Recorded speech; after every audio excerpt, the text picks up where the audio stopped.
Et nous allons passer, j'essaye d'avancer dans le temps, sur le secteur, après le secteur du grand âge, sur la question de réguler le secteur de la petite enfance qui s'impose effectivement aussi dans le débat actuel après les révélations encore récentes de dérives et de maltraitance dans certaines crèches. Comment renforcer les contrôles? Comment réguler le secteur privé lucratif? Faut-il l'exclure à terme? C'est ce que nous allons voir avec les deux prochaines invitées de ce deuxième dialogue. Céline Hervieux, je vous invite à me rejoindre sur scène, députée PS de Paris, conseillère déléguée à la petite enfance à la ville de Paris, et Marion Lelouvier, présidente du directoire de la Fondation d'Avenir. Bienvenue à toutes les deux. Alors je me tourne vers vous, Céline Hervieux. Vous portez une proposition de loi pour encadrer les crèches privées à but lucratif. Elle a été adoptée en première lecture à l'Assemblée nationale en janvier dernier. Elle est en attente de passer au Sénat. Pourquoi cette proposition de loi? De quel constat finalement êtes-vous parti et quels sont vos objectifs très concrètement? Bonsoir à toutes et tous. Alors oui, cette proposition de loi, en fait, elle est issue des constats qui ont été partagés et divulgués notamment dans le cadre de l'ouvrage, le nouvel ouvrage de Victor Castanet l'année dernière, à la rentrée dernière, qui était la suite finalement des Fossoyeurs, où il avait dénoncé le système de financiarisation dans le secteur du grand âge, qu'il a calqué d'une certaine manière par une étude et une enquête approfondie sur le secteur de la petite enfance.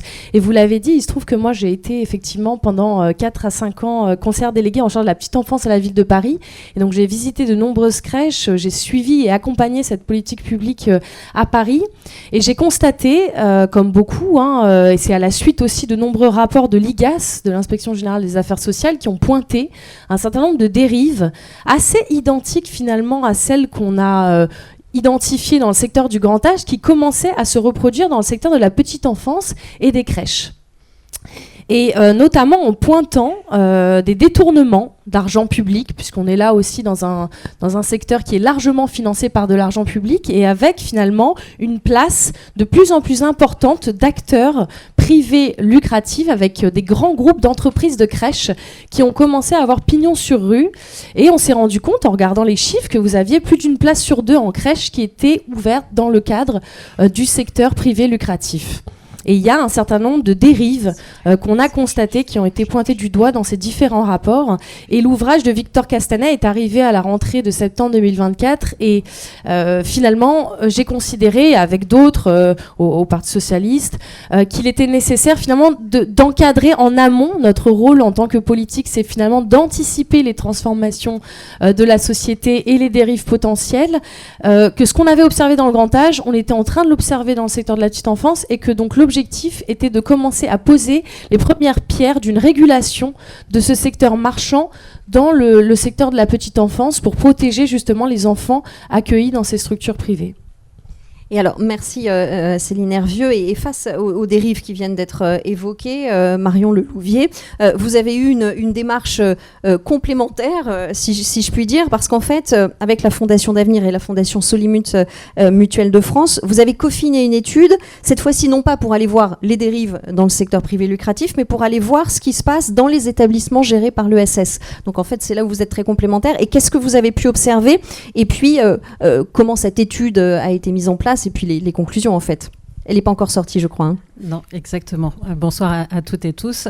Donc effectivement, je représente la Fondation de l'Avenir et la Fondation Solimut. C'est grâce au système de fondations abritantes abritées. Et je salue tous ceux qui soutiennent nos fondations dans la salle et qui connaissent bien. Alors souvent, on nous connaît comme fondation qui finance de la recherche. Donc on peut peut-être faire un petit pas de côté pour comprendre pourquoi nous sommes ici ce soir sur ce sujet. Effectivement, souvent, nos fondations financent plutôt des projets pour aller rechercher comment détecter précocement les troubles du neurodéveloppement chez les grands prématurés, par exemple, la suite d'un accouchement douloureux sur la relation mère-enfant aussi, ou encore la manière d'accompagner les parents sur la santé-environnement pour des populations qui ne sont pas particulièrement sensibilisées. On est plutôt sur des projets de recherche. Mais on est surtout sur des projets de recherche appliqués à la santé. Et donc, le but de nos fondations reconnues d'utilité publique, c'est de faire en sorte que tous ces projets projets qui sont portés par les soignants au plus près des parents ici ou des enfants puissent se déployer ensuite. Et donc évidemment, le secteur de la petite enfance et des crèches en particulier est un endroit où on peut potentiellement accélérer le développement d'une bonne santé ou au contraire accélérer le développement d'une mauvaise santé. Et c'est pour ça qu'en général, nos fondations financent aussi des études pour avoir une vision beaucoup plus macro. Et comment on le fait ? On le fait comme on sait le faire, c'est-à-dire qu'on finance plutôt de la recherche. Et ici, c'est avec Cause Commune. Donc, ce sont 4 hommes. Alors, on est beaucoup de femmes à intervenir ce soir, mais je porte la parole aussi d'hommes qui sont spécialistes de l'économie sociale et solidaire et de la petite enfance. Je cite par exemple Jean-Louis Laville et Philippe Hainaut. Et on le fait comment ? On le fait aussi en travaillant avec nos homologues. Évidemment, je représente ici les fondations, mais les fondations dans SS France travaillent avec les associations, les coopératives, les mutuelles. Et c'est notamment Claire Toury, présidente du mouvement associatif, qui nous a mobilisés pour lancer cette étude. Cette étude, c'est à la fois une étude socio-historique sur 20 ans de gestion de la petite enfance en France, et ce sont aussi des terrains. Et donc, les chercheurs sont encore effectivement en train de mener un certain nombre de terrains en association, en coopérative, en mutuelle et en fondation. Donc, il y a une douzaine de crèches qui ont été visitées, avec à chaque fois 3 à 7 entretiens avec différentes personnalités autour de la crèche. Et donc, voilà, et des premières conclusions qui sont intéressantes. Mais peut-être que il y avait 4 questions dans votre question. Oui, voilà. Oui, non, mais tout à fait. Et ce que Monique Lubin tout à l'heure disait, on a beaucoup parlé de tarifs, mais on n'a pas parlé des nouvelles pratiques mises en place. Et parmi ces 12 crèches, ce qui est intéressant de souligner, c'est que vous avez mis en évidence des nouvelles pratiques, des besoins qui étaient mieux adressés, des besoins des parents, des familles qui étaient mieux adressés dans ces établissements gérés par des acteurs de l'ESS. Et c'est peut-être là-dessus qu'on peut notamment insister, par exemple. Alors effectivement, dans les parties prenantes d'une crèche, il peut y avoir évidemment les élus locaux. Et ce qui ressort dans nos pratiques, c'est beaucoup d'interactions et de coopération territoriale.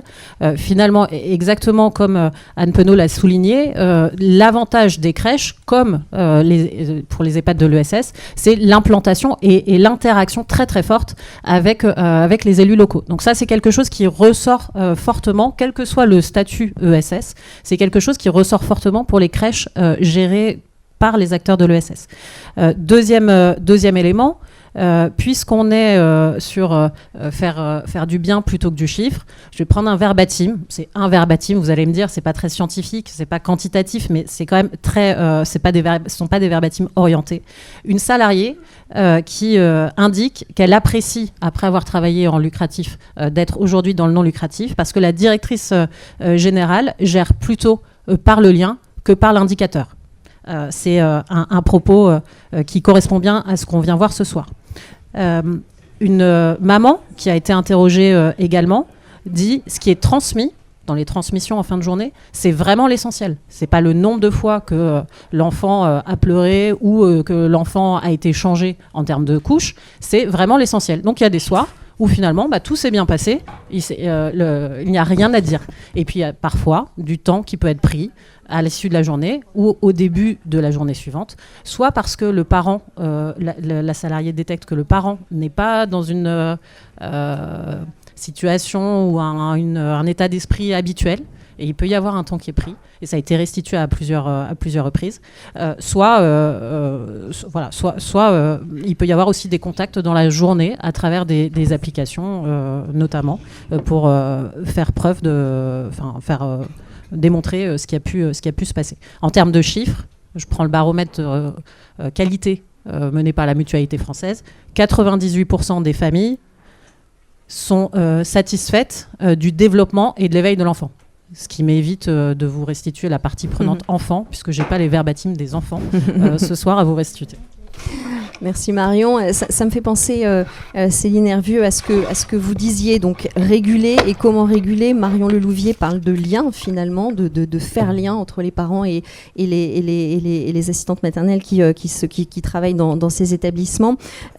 Comment on régule et comment on contrôle mieux pour réguler, et qu'est-ce qu'on contrôle finalement? C'est ça, c'est pas le nombre de couches, mais c'est la mise en lien, c'est la qualité de l'accueil de l'enfant et des familles. Oui, tout à fait, c'est la qualité du projet, mais avant de savoir ce qu'on contrôle, qui est un élément essentiel, dans le secteur de la petite enfance, le problème est aussi d'abord de savoir qui contrôle. Et en l'occurrence, personne ne contrôle réellement. Et tous ceux qui, si parmi vous, vous avez des liens avec des structures de petite enfance, vous savez qu'il y a très peu d'agents. Aujourd'hui, ce sont les PMI, normalement, qui sont en charge, donc par département, de contrôler les structures de petite enfance. On avait, l'année dernière, quand on a fait l'étude, le rapport de l'IGAS le pointait, 55 personnes sur tout le territoire français pour contrôler l'ensemble des structures de la petite enfance, qui étaient dédiées à ça.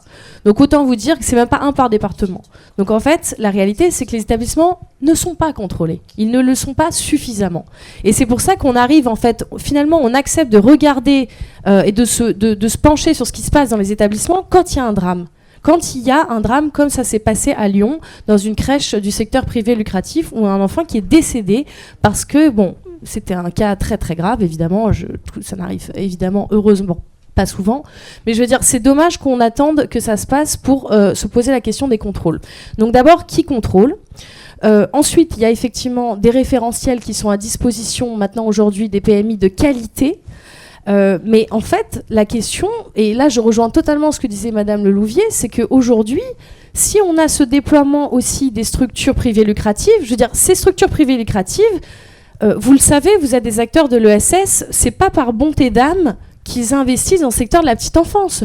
Les fonds d'investissement et les fonds de dette qui sont prévus d'être régulés par la proposition de loi que nous avons rédigée, sont des acteurs financiers qui ne sont absolument pas des experts du secteur de la petite enfance, mais qui ont considéré que le secteur de la petite enfance, largement subventionné par de l'argent public en France, était considéré comme un investissement juteux. Et je cite, c'est un placement rentable pour les investisseurs. C'est ce qu'on pouvait trouver sur les sites de business plan qui donnent des conseils aux jeunes entrepreneurs. Et pourquoi on en est arrivé là ? Mais c'est parce que c'était évoqué par ma collègue sénatrice. C'est quand le service public commence à défaillir que vous avez une marchandisation et des acteurs privés qui viennent pallier le manque d'investissement dans le service public. Et la réalité, c'est qu'aujourd'hui, les élus locaux le disent, ils sont un petit peu timorés sur la question du privé lucratif, parce qu'en réalité, le service public n'a pas la capacité de remplacer l'offre. Et la réalité, c'est qu'on manque de places en crèche. Et donc, on n'est pas très regardant. Et ça rejoint la question des contrôles. Parce que finalement, votre élu local, il n'a pas tellement intérêt à faire fermer sa crèche. Et donc, on va essayer de trouver... on va contrôler, mais si vous voulez, on va faire des courriers de mise en demeure, de attention, mais la réalité, c'est qu'on n'a pas la main. Et donc, quand vous avez des acteurs privés, quand vous êtes sur des crèches en régie, des crèches publiques ou des crèches associatives, le dialogue est beaucoup plus simple. Parce que ces gens-là ne sont pas là pour faire de l'argent, entre guillemets. Ils ne sont pas là dans une quête de rentabilité. Et donc, avec des acteurs du privé lucratif, c'est beaucoup plus compliqué. Mais le rapport de force aujourd'hui, il a été, et enfin malheureusement encore aujourd'hui, il est en leur faveur parce qu'on a besoin d'eux pour répondre à la demande des familles. Et donc ça intervient sur cette question du contrôle que vous évoquiez.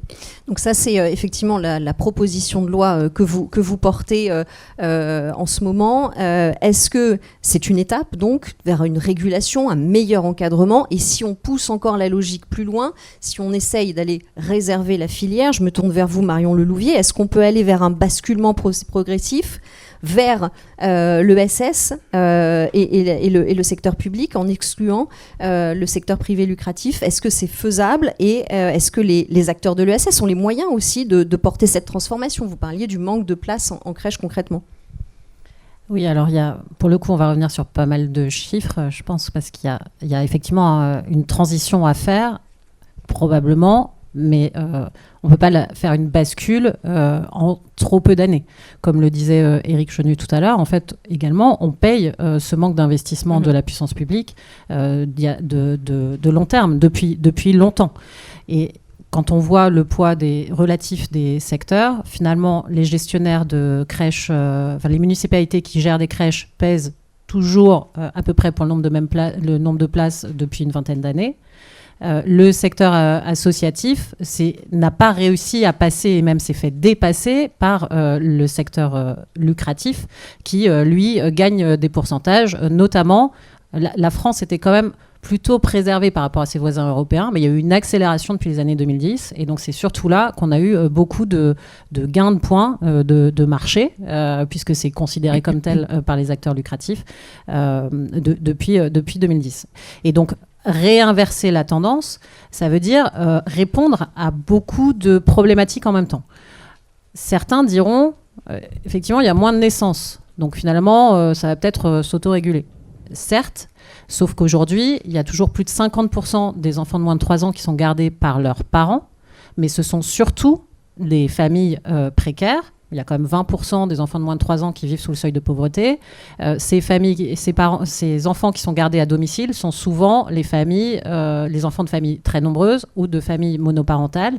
Et donc, finalement, on a besoin pour ces familles, pour ces enfants, de développer encore l'offre d'accueil collectif, alors avec label potentiellement de retour à insertion professionnelle, ok, mais avec toute une kyrielle d'innovation. Donc effectivement, ça nécessite surtout qu'on ouvre, et ce soir c'est un premier dialogue à toute petite échelle, mais des dialogues un peu partout entre les acteurs de l'ESS et entre les acteurs de l'ESS et les pouvoirs publics, parce qu'il faut, comme ça se fait dans certains endroits, repenser le modèle de financement. On est beaucoup aujourd'hui sur la prestation service unique. On est de temps en temps sur les CPOM, les contrats pluriannuels d'objectifs et de moyens.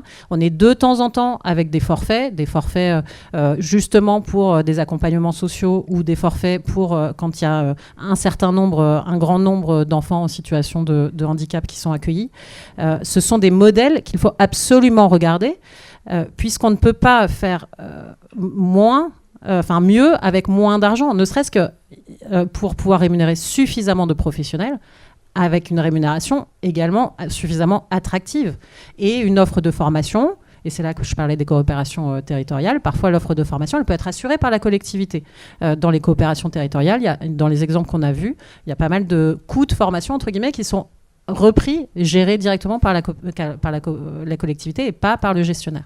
Voilà, donc il faut reprendre chacun des sujets, mais oui, c'est compliqué puisque les familles ne peuvent pas non plus prendre en charge tous ces coûts-là, et ce sont toujours les mêmes familles qui sont mises à l'écart, et encore une fois, c'est une question de modèle de société. Si on veut développer de l'accueil collectif que pour les familles qui peuvent payer des crèches Montessori, ça risque d'être un petit peu compliqué. Et on en revient à nouveau sur ces problème d'inégalité et de tarifs. Céline Hervieux, pour conclure, ce basculement, un dialogue qui commence à s'opérer, et ensuite, quelles étapes? Est-ce que c'est faisable à court terme, à long terme, pour aller peut-être exclure et réserver ce secteur aux acteurs de l'ESF? Alors oui, ça se fera progressivement, parce que comme je vous l'ai expliqué aujourd'hui, la réalité c'est que ça pèse beaucoup sur les collectivités, la dépense du service public de la petite enfance. Maintenant, les collectivités, les communes sont de plein exercice, autorités régulatrices, donc qui impulsent en fait la politique publique sur leur commune, et donc elles ont la capacité de mettre un veto sur l'installation des crèches, et donc elles peuvent considérer que si elles ont face à elles un acteur du secteur privé lucratif, elles peuvent dire non, je vais plutôt privilégier un acteur de l'ESS ou un acteur associatif. La réalité, c'est que justement, la logique de financiarisation fait qu'ils sont très doués pour tirer les coûts vers le bas, et quand vous êtes une commune, quand vous êtes Paris, vous avez peut-être la capacité de vous opposer et d'aller chercher vers le mieux-disant, mais quand vous êtes une petite collectivité, vous n'avez pas forcément les moyens, et c'est pas en train de s'arranger, puisque les collectivités sont toutes exsangues, et que voilà, on a plutôt tendance à baisser leurs dotations. Forcément, elles vont vers le moins cher, et c'est là que les acteurs privés lucratifs font leur place. Donc, de la régulation. Moi, je suis persuadée que si on arrive à mieux réguler ce secteur par l'objectif par exemple, cette proposition de loi est un premier pas en posant un droit de veto possible par le ministère de certains acteurs financiers. On va désintéresser un petit peu finalement les moins-disants et les acteurs financiers les plus véreux, si j'ose dire, et donc quelque part on laisse la place à des acteurs beaucoup plus vertueux. La place de l'associatif aujourd'hui, je pense, dans ce secteur doit être renforcée. La tendance, elle est au soutien au secteur associatif dans ce domaine. Pour l'ESS, je demande à voir aussi ce qui peut être fait. Je pense qu'on doit développer justement les questions des coopératives. On doit inventer des mutualistes. Il faut inventer de nouveaux modèles en passant sur l'exemple de ce que sont les associations. Mais les associations, on voit bien qu'elles traversent une période très très difficile avec l'inflation où elles se tournent justement vers les collectivités pour augmenter leurs dotations. Et c'est très compliqué parce que les acteurs, voilà, on n'a plus de financement, mais c'est un vrai choix de société là encore une fois. Donc oui, c'est possible de se passer des acteurs du privé lucratif.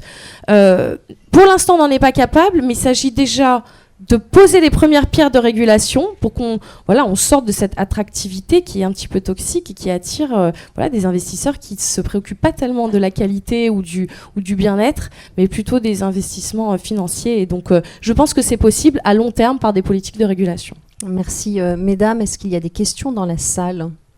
Levez la main, qu'on puisse vous apporter un micro. Pas de questions sur ce secteur de la petite enfance. Monsieur, au deuxième rang. Merci. On vous écoute. Plus une remarque qu'une question. Je suis directeur de France Active, donc un acteur financier. J'espère pas véreux, ou en tout cas pas dans cette catégorie. On bricole aujourd'hui. Vous avez parlé du monde associatif, des coopératives, on en finance. Par ailleurs, sur le privé lucratif, il n'y a pas de difficulté à attirer des capitaux parce que précisément, on affiche une rentabilité qui va convenir à ce type d'investisseurs. Nous, on essaye, mais je pense qu'on bricole à ce stade, d'apporter des capitaux plutôt patients, plutôt pas chers. Ça veut dire qu'il faut aussi qu'on ait les ressources suffisantes pour pouvoir le faire. Et on est dans un environnement financier aujourd'hui où les choses se tendent. C'est-à-dire qu'un certain nombre d'acteurs financiers continuent à dire qu'ils vont faire de l'impact, mais vont aujourd'hui flécher leur financement beaucoup plus sur des fonds à impact qui vont chercher des TRI de 8, 10, 12%. Et c'est pas avec ça qu'on arrivera à permettre à des associations ou des acteurs coopératifs de constituer des fonds propres suffisants pour répondre, y compris quand on aura et quand on trouve des politiques publiques qui vont être préférentiellement tournées vers du non lucratif. Derrière, on va avoir un vrai problème d'investissement. Donc, je ne sais pas si dans le projet de loi, cette dimension financière est abordée, mais je pense que dans la régulation, on doit aussi se préoccuper des flux financiers et d'investissements financiers permettant de constituer un vrai secteur non lucratif avec des investissements suffisants. Vous voulez réagir, Céline Hervieux, parce que la question des investisseurs fait partie de votre projet de loi, effectivement. Oui. Alors, proposition de loi, pardon. Oui, on a voulu disons qu'on a voulu poser la possibilité pour l'État d'avoir un droit de veto et d'analyser en fait le plan d'investissement des fonds. On parle là de fonds d'investissement, de fonds de dette qui sont des fonds internationaux. Pour le cas de People and Baby, c'était Alcentra, un fonds de dette britannique qui est arrivé en disant voilà, maintenant vous allez me rationaliser, je caricature un peu, mais à peine, les couches, la portion. C'est ce qu'on a observé dans les EHPAD en fait. Et vous avez des rationnements de nourriture, vous avez des rationnements de couches, vous avez des professionnels qui sont dans une omerta totale. Et donc nous avons auditionné rapidement les fonds d'investissement et fonds de dette à l'Assemblée nationale dans le cadre de la proposition de loi. Et qui nous ont expliqué, les yeux dans les yeux, que on avait besoin d'eux et qu'en fait, eux, ils venaient et qui d'ailleurs, ils n'avaient pas intérêt à ce que ça se passe mal dans les crèches parce que c'était pas bon pour le business, ce que je veux bien entendre. Mais bon, en nous expliquant qu'en fait, c'est là où la puissance publique ne répond plus et que donc en fait, ils viennent gentiment, entre guillemets, investir dans le secteur pour justement répondre à une demande des familles. Et c'est là où vous avez parfaitement raison. Et quand on a étudié la proposition de loi, rapidement, c'est sans être technique, vous avez des investisseurs vertueux justement, et on a essayé de distinguer en droit, ce qui n'était pas évident, les fonds d'investissement un peu vautours, entre guillemets, et la BPI, enfin d'autres structures d'investissement public aussi qui peuvent abonder le secteur. Et on a besoin, et donc justement, on ne voulait pas écarter ces acteurs financiers. On n'est pas opposé à la financiarisation en soi.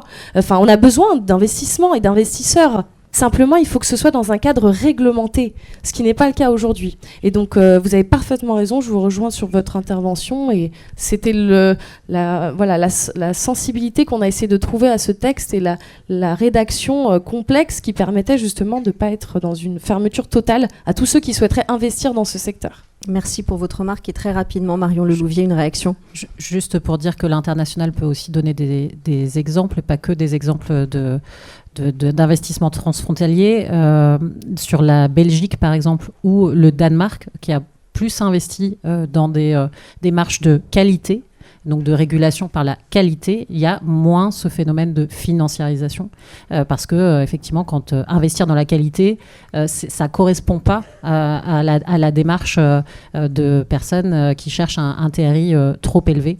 Donc si on arrive à responsabiliser, à collectiviser la responsabilité par la qualité, on peut potentiellement exclure des démarches trop par le chiffre. Et on en arrive à la même conclusion qu'à le premier dialogue avec Anne Penaud. Merci à toutes les deux, mesdames. Céline Hervieux, députée PS de Paris, et Marion Lelouvier, présidente du directoire de la Fondation d'Avenir.